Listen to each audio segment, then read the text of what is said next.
In terms of valuations, it's an incredibly exciting opportunity for us as active investors because small and mid caps are trading sort of at or below their long-term average, and in comparison to large caps, they're actually trading at a 25% discount.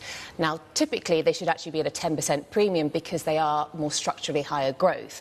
But given the risk-off positioning since COVID, exacerbated by this higher interest rate for a longer period, we have seen a devaluation. But for us, as active investors, it is an incredibly attractive opportunity. 25% cheaper and quality, so this is quality at a discount, it sounds like, right?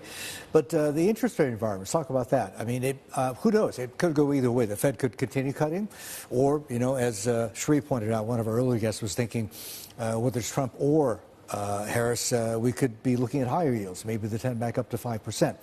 For small caps, and you know, you like industrials, infotech, and materials, not so much you're lightening up on financials, I know. My question to you is, if rates continue easing, right, if the economy allows that, the Fed to continue doing that, a lot of people are excited about the effect it would have on private equity, right? Mm-hmm. I'm wondering whether, if that means easier or faster or quicker exits for these companies, these would tend to be at least many of them, I think, would fall within this cement space, no? Yes. I think something that we've seen within the small and mid-cap space and what makes it attractive in the whole is that it is a ground ripe for sort of M&A activity.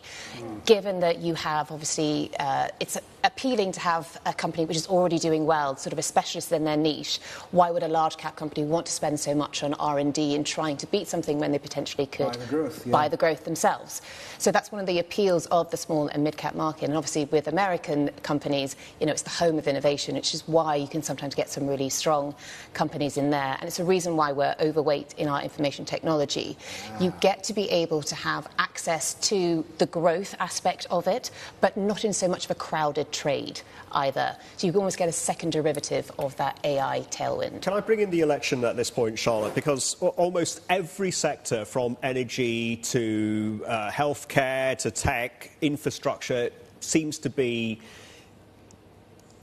coloured in some shape or form by the election outcome. Just how politically sensitive is the small to medium cap space?